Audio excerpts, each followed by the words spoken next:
hoje, os pais dos pais, todos os pais de hoje, que é o Dia dos Pais, é um dia civil, comercial, mas não impede que nesse dia rezemos pelos pais, vivos e falecidos. Pedir a São José, que foi o modelo de pai. Também rezamos pelos padres, porque o mês de agosto é o mês das vocações. Dia 4, nós celebramos o padroeiro, São João Maria Vianney, padroeiro dos padres. É o dia do padre, o dia 4, mas o mês de agosto é para nós rezarmos sempre pelos padres. Padre quer dizer pai, é aquele que é o nosso pai espiritual, que nos ajuda na nossa santificação, nos dá os sacramentos, nos dá Nosso Senhor na missa. É o que Nosso Senhor quis se servir dos padres, porque o sacrifício que Jesus quis instituir é perene até o fim do mundo. Até o fim do mundo será oferecido o sacrifício da missa. E como Jesus foi para o céu, ele quis que se continuasse aqui o seu sacerdócio, através da ordenação sacerdotal, dado pelo bispo, que foi recebido também, dado pelos apóstolos, e assim o sacerdócio continua sempre presente na igreja, principalmente para oferecer o sacrifício da missa. O padre oferece o mesmo sacrifício da cruz, é o mesmo, renovado no altar. É o mistério pascal, é Jesus que oferece o seu sacrifício e ele ressuscitado. É o padre que nos perdoa os pecados na confissão, que nos dá os sacramentos, o batismo, a unção dos enfermos, enfim, o padre é outro Cristo. Então nós cumprimentamos também hoje todos os padres, nossos pais espirituais. E aqui na pessoa do padre Cláudio Omar, que é o pároco aqui. Então, mês de agosto, vamos rezar pelas vocações. Todas as vocações. Vocação matrimonial também é uma vocação. Vocação do pai de família. O exemplo está ali, São José. São José, o pai é tão necessário na família, que o próprio Jesus, que não teve pai natural aqui na terra, porque a concepção de Jesus foi virginal, por obra do Espírito Santo, mas Deus quis que houvesse um pai naquela família, que a figura do pai é necessária. O pai é que protege a família, o pai que ampara a esposa, o pai que educa o filho, protege. Foi o que São José fez, principalmente nos momentos mais difíceis. São José, que teve que ir para Belém, porque lá que era o recenseamento, e ali foi a hora de nascer Jesus. Claro, tudo estava já nas profecias, mas foi ali. E São José procurou lugar e não achou. Não havia lugar na estalagem, nas hospedarias. Ele teve que ir para um lugar onde ficavam os animais, uma gruta ali, e ali, naquelas palhas, Jesus nasceu. São José que estava ali ao lado de Nossa Senhora, confortando.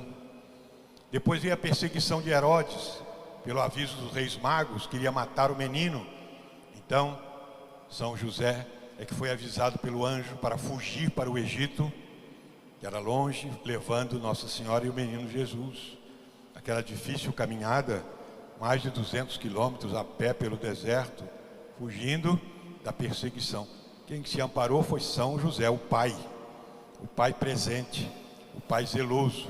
Ele que ensinou os primeiros passos a Jesus, como os pais devem ajudar as esposas na educação dos filhos. O pai não pode se contentar, não, eu ponho comida, eu ponho dinheiro. Não, é preciso a presença. Ele põe comida, põe dinheiro, e tudo é por conta da mãe? Não, a educação é dos dois. É preciso a presença do pai. O pai que conversa, que apoia a esposa, que educa os filhos, que mantém a ordem que a esposa deu, mantém tudo que a esposa já falou, o pai confirma, está ali, a figura do pai é necessária. Como São José, Deus quis que ele fosse necessário na Sagrada Família. O pai que trabalha, o pai que traz o conforto para casa, o pai que sustenta a família, mesmo as dificuldades financeiras, fracassos financeiros, dificuldades, o pai está ali, junto, lutando. E a esposa é para confortar o pai, e o pai confortar a esposa. Os dois levando a família em direção a Deus. É o pai que mantém a palavra, o pai que leva as crianças para o catecismo, traz para a igreja. É bom que o filho veja o pai e a mãe vindo à igreja com eles. Eu sempre recordo a figura daquele cardeal que dizia que a figura que mais o impressionou na infância era o pai dele rezando. Morava na roça e o pai chegava da roça todo sujo, de capim, sujo da roça, né? Tinha capinado. Quando o pai chegava em casa, os filhos estavam esperando, era hora do papai chegar. Todos eles esperavam e o pai, a primeira coisa que fazia era se ajoelhar para rezar. E os filhos ficavam observando o pai rezando. Então esse cardeal dizia que aquilo marcou a vida dele. Ele ficava pensando, que lição é essa? Papai é importante. Papai conversa aí com os fazendeiros, papai conversa com o prefeito. E agora papai está ajoelhado diante de Deus. Quer dizer que Deus é maior que tudo isso. Todos esses grandes homens, Deus é muito maior, porque papai está ajoelhado diante dele. Então Deus é grande, é onipotente, por isso que papai está ali ajoelhado. Mas ele pensava, mas papai, quando recebe essas pessoas, ele muda de roupa, ele fica com a roupa melhor. E papai está conversando com Deus com roupa de serviço.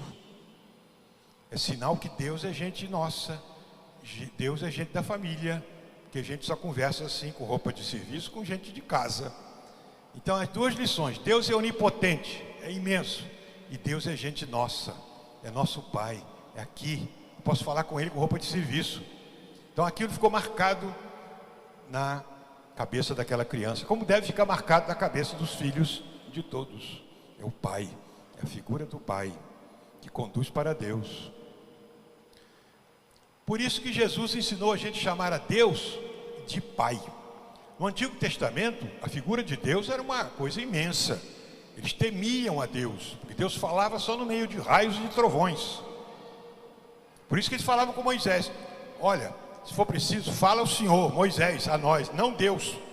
Fala o Senhor para a gente ouvir, porque Deus, quando fala, a gente morre de medo.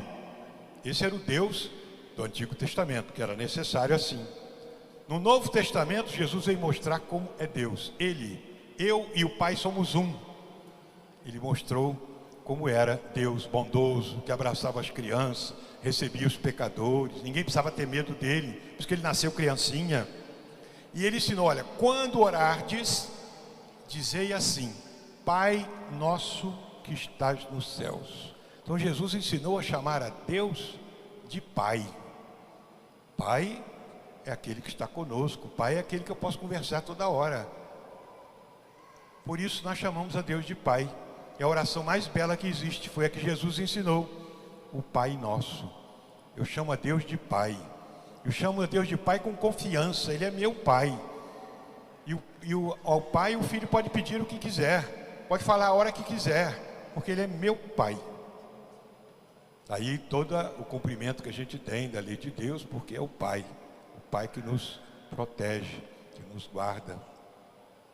Vamos sempre rezar o Pai Nosso e pedir tudo aquilo que a gente pede no Pai Nosso.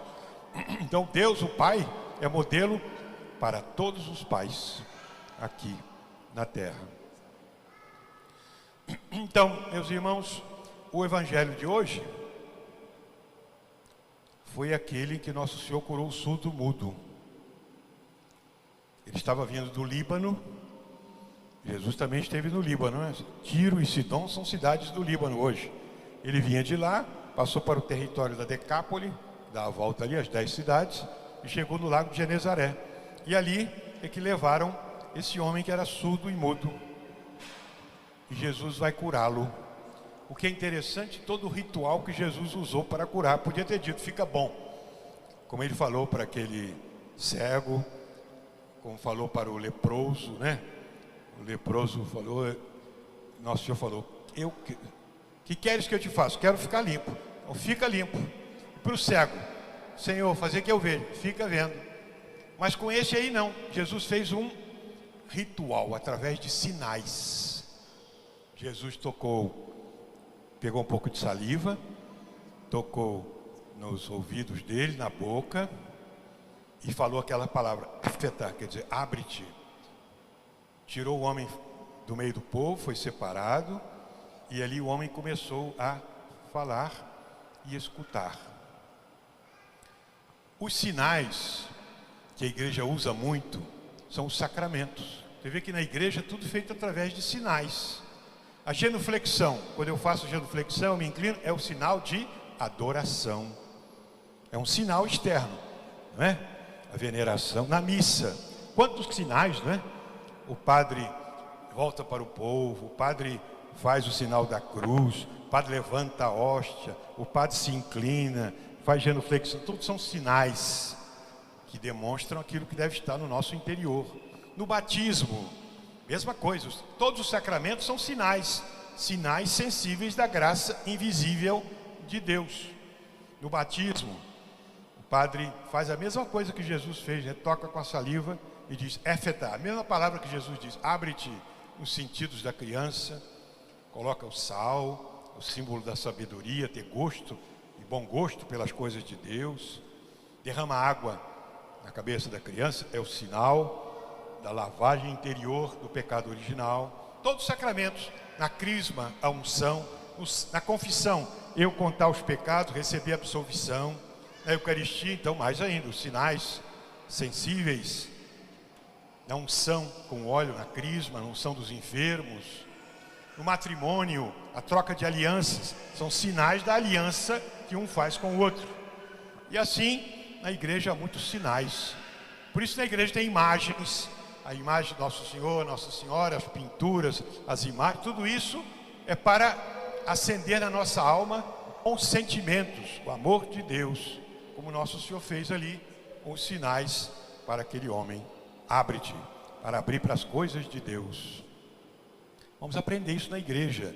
Na igreja também são sinais, a gente fica em pé, com respeito, por exemplo, do Evangelho eu fico em pé, respeito pela palavra de Deus. Durante a missa, na consagração e na comunhão, me ajoelho, sinal de adoração, e assim vai. Portanto, tantos sinais bonitos. Então vamos rezar hoje, pelos nossos pais, pedir a São José, que seja um exemplo para todos os pais, proteja e abençoe a todos os nossos pais, e os nossos padres também. Pedir a proteção de Nossa Senhora, que é nossa mãe. Mês de agosto é o mês da Assunção de Nossa Senhora. Dia 15 de agosto, que é domingo próximo, é a festa da Assunção. Nossa Senhora que foi levada ao céu de corpo e alma. Estamos na preparação. Vamos pedir então a Deus Nosso Senhor que nos dê essa firmeza na fé, essa coragem, aprender com o que a igreja nos ensina, porque estamos assim no caminho do céu. Amém.